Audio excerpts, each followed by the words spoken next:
Good morning. Welcome to Market Today by ECTRA Arulrajhan. Today is 19th December 2022.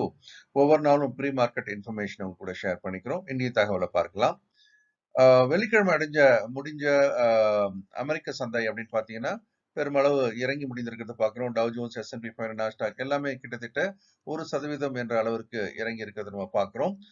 குறிப்பாக அமெரிக்காவை பொறுத்த வரைக்கும் தொடர்ந்து இப்போது ரெசெஷன் என்ற வார்த்தை அடிக்கடி உச்சரிக்கப்படுவதை பார்க்கிறோம். US is going towards recession are already இந்த ரெசெஷன் அப்படின்ற மாதிரி ஏற்கனவே ரெசெஷனுக்குள்ள வந்தாச்சோ அப்படின்ற ஒரு சந்தேகம் ஏற்படுத்தப்பட்டு கொண்டே வருகிறது. இதை அடுத்து ஆசிய சந்தைகள் அப்படின்னு பாத்தீங்கன்னாக்கா ஏற்கனவே ஆசிய சந்தைகளும் பெரும்பான்மையான சந்தைகள் இறங்கி துவங்கி தற்போது இறங்கி வியாபாரமானாலும் கூட ஹாங்காங் சந்தையான ஹாங்சாங் ஓரளவுக்கு ஏற்றத்துடன் தற்போது ஏறி வியாபாரமாகி வருகிறது.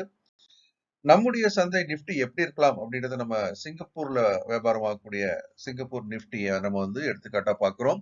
கிட்டத்தட்ட அது ஒரு 40-50 புள்ளிகள் ஏற்றத்துடன் வியாபாரமாகி வருகிறது அப்படின்றது ஒரு கேப் அப் ஓப்பனிங் சொன்னாலும் கூட மார்க்கெட் தற்போது ஒரு வீக்னஸ்ல இருக்கிறதுனால அந்த கேப் அப்பை கவனத்துடன் கையாள வேண்டும் அப்படின்றத நம்ம பார்க்கணும்.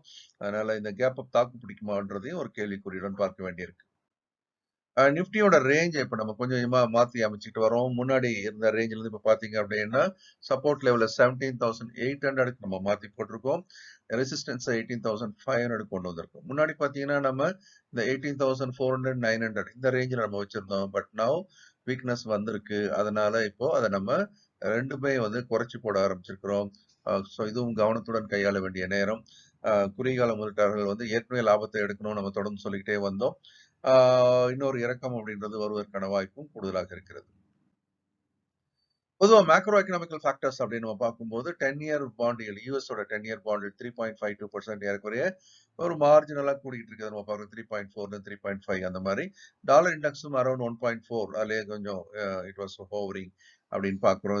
அதே இடத்துல சுத்திக்கிட்டு இருக்கு. பிரண்ட் க்ரூட் அப்படின்றதும் இந்த $80 இன்னும் தக்க வச்சு கொண்டிருக்கிறது நம்ம பார்க்குறோம். கோல்டு அப்படின்றதும் ஏற்கனவே அது $1,820 கிட்டத்தட்ட போயிட்டு அப்புறம் இறங்க ஆரம்பிச்சு இப்போ இந்த 1,792 1,790 இந்த மாதிரி இந்த உச்சத்தின் அருகாமையை தக்க வச்சு கொண்டிருக்கிறத நம்ம பார்க்கிறோம். இது $1,792 பெர் அவுன்ஸ் இன்டர்நேஷனல் மார்க்கெட் பத்தி பேசிட்டு இருக்கிறோம்.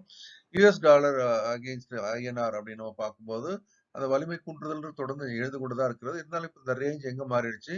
ஸோ 82.40 இருந்து 82.80 இந்த மாதிரி ஒரு 40 பைசா ரேஞ்சில் தொடர்ந்து வியாபாரம் ஆயிட்டு இருக்கிறத பார்க்கிறோம்.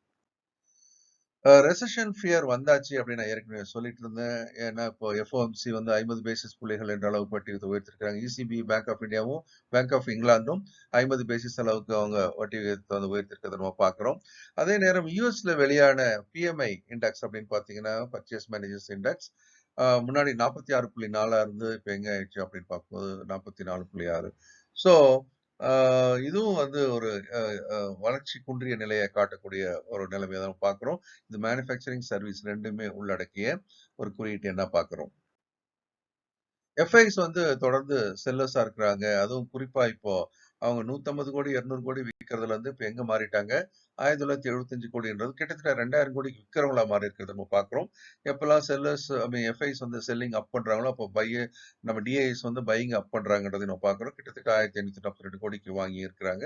இருந்தாலும் ஒட்டுமொத்தமா பார்க்கும்போது எஃப்ஐஸ் எந்த டைரக்ஷன்ல இருக்கிறாங்களோ அதான் சந்தையோட மெயின் டைரக்ஷனை போறதுக்கான ஒரு வாய்ப்பும் உண்டு. அதையும் கவனத்தில் எடுத்துக்கொள்ள வேண்டும். கேண்டில் பேட்டர்ன்ஸ் அப்படின்னு பார்க்கும்போது தொடர்ந்து 2 நாளா அப்படின்னு பார்த்தீங்கன்னா ஒரு பியர் கேண்டில் ஃபார்மேஷன்ஸ் இருக்கிறத நம்ம பார்க்குறோம். ஸோ இந்த ஃபார்மேஷன் என்ன ஆகலாம் அப்படின்றத ஒரு கேப் இருக்கு இந்த இடத்துல.